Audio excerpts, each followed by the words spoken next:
Hey guys, Karen9 here and welcome back to my channel today. Bungie has just announced the Dawning Christmas event just a couple of hours ago, and of course everyone is super excited because it seems like there is quite a bit of content for us to partake in. I have the trailer linked down below for anyone who has not seen it yet because it is honestly one of Bungie's best trailers yet. Well, as always, there are quite a few hidden details in that trailer which we are going to be covering in this video, so let's go ahead and get into it.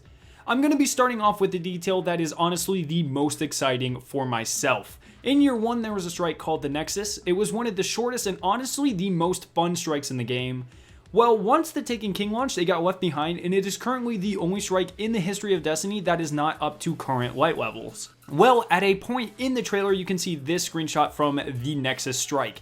As you can see, the objective is exactly the same as it reads Servitors destroyed 0 out of 3, which was the exact same objective that starts out that strike. In addition, it is in the same area on Venus, so I think it is pretty safe to say that we will finally be getting a year 3 version of the Nexus strike, which pretty much everyone is going to be very excited about. The second thing that you guys might have missed are the Solar and Void Lords. They are shown off quite a few times, but if you guys don't know the backstory to these weapons, you may not have understood those references. With the Taken King, a trailer was dropped that showcased these exotic heavy weapons that were just like the Thunderlord, but had the Solar and Void elements instead. Of course, this was never brought into the game and many people were very angry about this. But in multiple instances of this trailer, you can see that these weapons are very clearly being shown off and are definitely going to be brought to this event for us to finally earn in-game. The third thing that you guys probably missed has to do with the ornaments for the Thorn, the Last Word, and Red Death. In the trailer, Bungie clearly showed off Icebreaker's new ornament. However, they managed to sneak in many frames that confirms that we will be seeing the new ornaments for the Thorn, the Last Word, and the Red Death in this event. We knew that these ornaments existed somewhere in the database, however, we didn't know when we were going to be able to obtain them. So this is just very exciting confirmation that they will be added to the game with the Dawning. In the fourth slot, I actually want to take a look at some really interesting changes to armor and some new sparrows.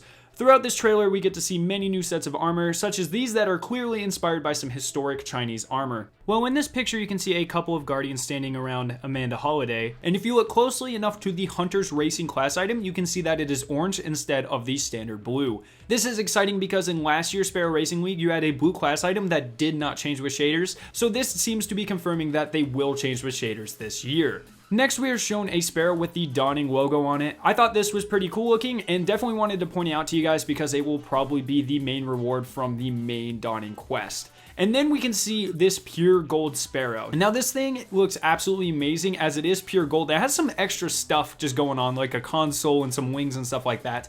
For those of you who do not know, there has been an exotic Sparrow in the game for quite a while that is called Dawnchaser. Now, we were not able to obtain this, but you can see it from the Destiny database. I'm willing to bet that based on the extremely unique look of the Sparrow and the fact that the name Dawnchaser fits so well with the event being called the Dawning, that this is the Dawnchaser Sparrow and we will be able to earn it somehow within this event. I guess we'll just have to wait and see once the event launches though. And finally, I have a really quick one to wrap up the video. We are also shown this portion of the Tannic Strike with a Perfected Walker.